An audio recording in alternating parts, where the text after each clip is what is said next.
Vigan wehia aikun bornaga gbo fligba metile mi kudole e mi bi mi ma do dagbe ya ho je mi sibo ifon gbe gan e ho bo mi na so lowo khole mi ho mi kana flon kan tonu mi le yo de sin tadie mi atundo men jele o me boyi awon le fi jiji bo alonu tan akwesi kan tan le dore su ti tengbe be do azo pe da khora khore mi ro Dangote yo e wa o to gan si ja romi awada ikon mo je romi awada yi e mele sin jona lo tubo yi Dangote de su sin o jona enen o te o khasize enion ka renu adio mi na do gbe tan mi ro nu wa ye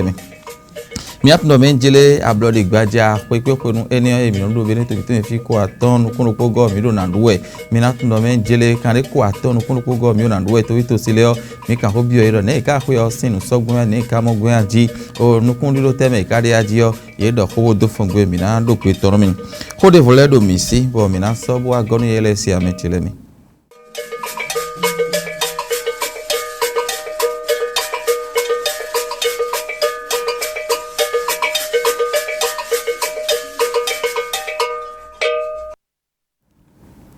ehome yazan gagbe liasun ko mi le din to si yazan ko atonu kun ene gogbe o ko iko mi sewa o ko medin le yo mi na vlon isin kan mi le ko dogbon yo mi atun do men jele o hoyin to gba sa no pe nu kun do khenu ho podo ni no mi to itan na si ho yan poro to mi to fi yo e jiji ayin bo ni ta mi do hode o men chele mi pta ewe ite ye yolodo bonwen bonu e blosun atan bi sun izen e no jiji ayin bo azo e wa je fini yo e no ni ta mi deji ye mi nu kan temete hoyin to gba sa ene oton aitan ewe ejinjo merese do mi tan le ye ito tonu mi na do pe tonu mi mechele mi yele na je dindin ji bole mi do mi mo pon mi atun do menjele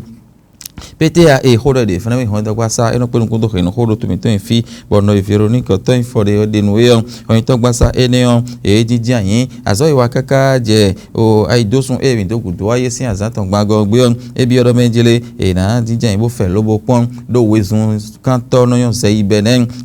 we ide yi lobo si hul ni ta me bo pon se do zone e mi ka bloka je fene din yo bi jen yon do ade te mi aso loblodo bezon bono Veronica to for de hoyin to yo e Saint on poropo e me ko ihon to gbasa sin azo atole bi queen bo ti me do menjele de na blogbon bo ho we na kendo teme le ye khole na lido bo na hojo o te le do ali do poropo nde jin o vetete mo e kade bezon bo le ba gbon azo le na yin gbon do ho to gbasa manu yiwe ya e na fe lo we pon no yan fo clean we ne le bo na gbeje pon anika azizon bo e so bo na yinu kon no clean fo bo don jayi bo na lewa igodo bo no kon iyo ezun pete e na pon ne le sin kon temi ka si ho mo ne mi ka si ho blogbon bo no kon yi tin e na si ho jije yin bodo enele bi to poropo de jin do nu hodo e de fineti ye o ndo menjele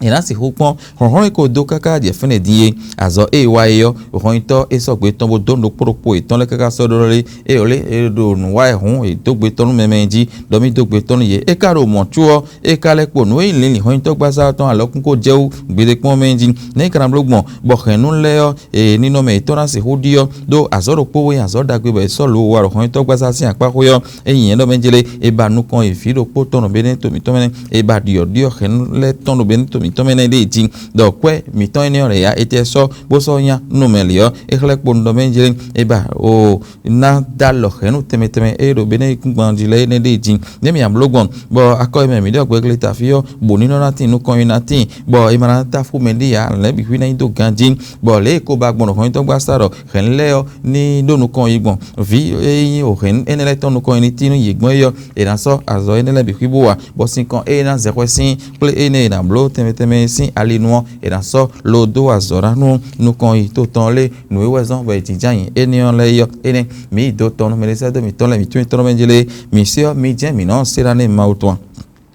mi atundo menjele o Dangote ewa beneto mi to me fi yele te na je dindiji kombo mi na ya ho jinu mi do fi lo le mi do mi mo pon yo hwe o yemeyin o awon le sin gbeta sinu kan to de lewete o wa beneto mi to en hwe bo kambodo kan o nu kan to awon to ton ka si mo shetima ewa so nu yen ewa romier wada ito kan si je ka beneto ton gon ne ka gbe anji yo e ho fren eti me po no menjele le nu wa lo e beneto mi ton do so do te bo e zangete do gloji gbe sin ha me do yoro she DZ beron so nu ke mono le wana mono do ndagbe ton si ko ni ogbe e we mi le mi su mi abo to intro menjele mi na pondo mi ubo ibusando to mi to me le din do on to me ton le fifo mo hun do tantantin bedo bi blood din bo sande din finele na be azon bini to we kan do me gbeji fio finu kontan e hunu mo kontan bo e be azo e na pon nu do bini to bo izando ton eni ogudu o mi na to menjele o aliko dangote e yan gbonzen da horopo do àwọn lesin to me yo wo yi yan kwezin kan li do to da horopo yo e wa okutor me bo amoromia wara ito gan si je khanion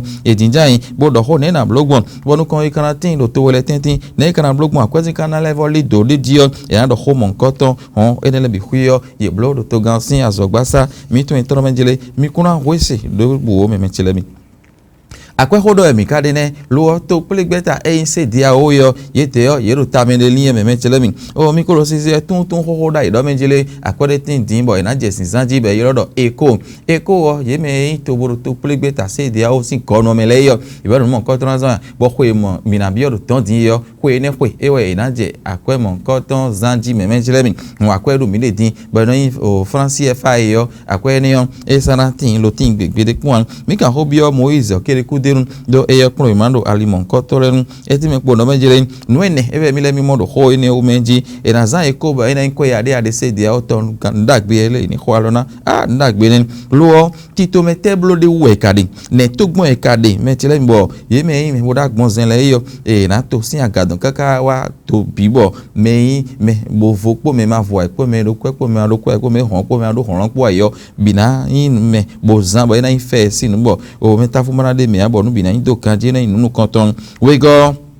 to si apa hoyo tito me to oton teme le le na to nu apa ni o pe do ekun si ho do eko si ho do mala le do be si a o si ho do eko wa hon eyin le français fa ko yo ko emi no sanda yo e na je kin do ko ne hon dandan me on akwese ko ten da ho e ru ape nu kun do eko o na se dia o ton da zan gete do nu ta ji were yin ti yon fiti asin kan ton kana no me kana no bo na to le do nu kan bi o kere ne de tin do me kana me bo pache na ji le nu kan bi o mi o zizo no atango eno menjele akwezin kana li dosin alenu ene ro eko hodo eko imero poton le o me bi hui ton yin do akwe no ze bononche bonoduro gbe tole tintin diyan ye me to nu kun ro to hodo sin ale le kere ro hodo lo me de vo ma ro to hodo sin alenu ayo bo ka ro tun nu do akwe sin alenu teme le yo de kun ko kenu o eduna kenu to vi adomana lo abi ale won ale yo eduna kenu ye me bo yin de menu le yo eduna kenu ye me bo yin de menu bo do se dia o sin gonu me bo ka yin de menu bo so se dia o sin afosoro tele yo ye lo mo dona kenu ene le bi huye me le kun do ho yo era do ho to vile lo ran do ho ne mi temi ka mo gbon ko ya de mi jan tan je zanji din ne me ne ka ti gbon mi ne mi ka mo gbon ene le bi huye le nu yin bo edura do le tin ene le bi huye gudu mi la ho mo no menjele e do ipe unu gbo bon eko o se dia o sin to ple gonu eje sin zanji yo akwezi kan sin na li do sin alenu le na donu kon yi gege wa ajo sin alenu le e na wa do bo na bo kunu mi bo mi na ken klo medeji mi na bo ple kwe ganji bo nu kon ina tin mi do kwesin alindeji lo ho de vocale po fi be me bi na do pe po do bo igbe bo mi na je eko ni o zanji ro se dia o sin konu mea do eni okun ede do enu edo ede tin yo no me bi hui ma ple bodo peropo bo ipena bo na lo mende bo huin bi do chloropo mo o nugbo eko mi aje sinaji bo ti to mete na blode we na jeu lo chowo hwe mewe do en mo ko to na je nu kon ido dio e na do nu kon yale e na inde bo na ya to mo na poro tere su ti tengbe bo nu di do na gbon ka me go me o yen ba gbon le ale ba gbon de odi bo ho gbon te o de fo na gbon te lo peropo mewe no ano bo na do gbe po mo na do peropo ma to ti mi bi no bo igbe deji Moise o kirekun edo gbe ho enele bi huiji mi ka ho bi bo se yo o mi je mi serane ho mi na jo eni ondo mona o ho de vo jirumi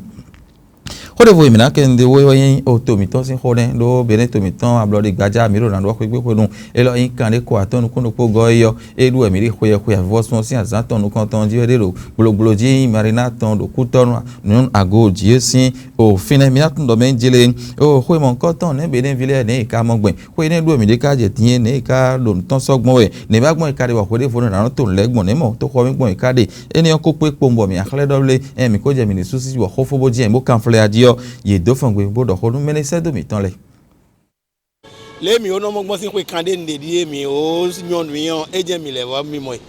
ni mo do drapeau ko dodo kuton to ho me boulevard de la Marina mi to mi no gbon ekosu brando Sophie ina adu ko officiel do tede mi no mo àwọn so atole do quartier général eton bo no do défilé bleu no do exercice le na bleu black le mi do télé mais premier gbon e do bleu bleu donc no eje mo mi de mo do premier août e jawe one ayi on me so ka di on kuma mi mo no mi ko premier août me donc no me mo mi de do premier août me on pe one dion mi na do kuton to ko me fi o nye ton do pono yo ko yo le mi o du mo tegbe nye du mo gbe mi ja mi na fo mla kon défilé do télé àmọ́ di ton ko lo meton e inu koton o to gan yo meton sisi je ka ro mi wa da iton èmi me bi kan ko afotero no lo boulevard de la Marina mla pon ese do mla pon le e na de àwọn afọ ogbon ka àwọn afọ de to le donc particularité ro ko lo meton bo mo e do mi je jiro koko ablo de gbaja e we do bo to mi ton le ro dudu bo mi asun do bo ja dudu ka eji mi je jiro koko ma inde we o he mi bo blado kan me bo wa tun mi sin kan me na yin ni eni mo tek mo wa nu bo ni mi ni mo mo no mi go sin kan me bo mi do ho do nu po mo e ma ka do repe e ma do o nu lo de do 6 ans to village ton di ahun e ko gbon vo a an sino mi ton le ko jigan bo mi na dado e no do yo vo je na do mi na ye mi o e no do yo vo je na do mi na o sa kwede e no do yo vo je na do e o mi do independent din bo woni bo jo me wi le de sudo bo ni de su no ni pe kun do to itongo bo bu ato itozo bon ali binu de jawe dion mi tun ke jawe parce que mi no mo tre on to drapeau le do file be no kledo ke ko mo koton ede chain no mo koton le e no kledo ke ko ede e na blo file le do e no sa file le be no kledo ke ko mo koton e ja jonu gbo kwa e ne no kledo ke ko ja ba a ko ma ko mi taun bonu ku mi tan lo te mra ba mo de ku kan mo nya ba lo ke ku yan de ni man le o tagbade ni man le o mi ni du kan di de mi no lu wa igbon file le tian e ku jawe dion e on kledo ke e bon drapeau la je mi no ya mo souvent sinon de alile ko de nu mi me fide la no kwiji ko no do fide la ndele bon nu me la me go si to fide to de voler mo mo fi oba kwiji mo ena je mi so su de dia donc me la ti on no to de voler na no po ka mi bono mo ro ke bono adu ko ka mi unu e mo fi mo ko tan le o ena vi dia kun ena no blo fide do fide la bo me ku de kon